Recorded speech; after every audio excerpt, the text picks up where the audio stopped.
రాజకీయం మేళనం చుట్టూ తిరుగుతోంది. దక్షిణాది కుంభమేళాకు జాతీయ హోదా ఇవ్వాలన్న డిమాండ్ మరోసారి తెరపైకి రీసౌండ్ చేస్తుందని చెప్పాలి. అయితే బీజేపీ హామీ ఇచ్చి తప్పుకుందని కాంగ్రెస్ కౌంటర్ ఇస్తుంటే అసలు నేషనల్ ఫెస్టివల్ అనేది దేశంలో ఎక్కడా లేదని వివరణిస్తోంది కమలం. హోదాపై నేతల కామెంట్స్ ఎలా ఉన్నాయో ఒకసారి చూద్దాం. మేడారం జాతరను నేషనల్ ఫెస్టివల్గా గుర్తించాలంటారు. అది సిస్టమ్ దేశంలో ఎక్కడ లేదు. నేషనల్ ఫెస్టివల్ అనేటువంటి విధానం నేనే కల్చర్ మినిస్టర్ను. ఆ రకమైనటువంటి సిస్టము భారతదేశంలో ఇంతవరకు ఎక్కడ లేదు.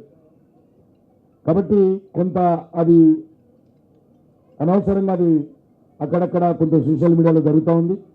అయినప్పటికీ గతంలో మీకు అందరికీ తెలుసు, ఇక్కడ మౌలిక వసతుల కోసము కొంత భారత ప్రభుత్వం తరఫున సహకారం ఇవ్వడం జరిగింది.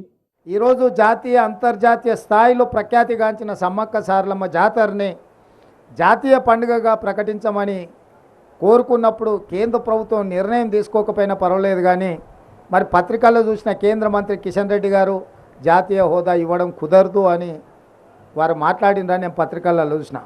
ఒకవేళ అది నిజమే అయితే ఈ వివక్ష మంచిది కాదు.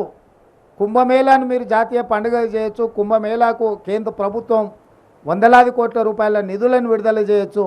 ఈ పండగకి మీరు నిధులు ఇవ్వకపోతే పత్రికలలో రాస్తే 3 కోట్ల రూపాయలు ఇచ్చారు. కేంద్ర గిరిజన అభివృద్ధి శాఖ మంత్రి అర్జున్ మోండా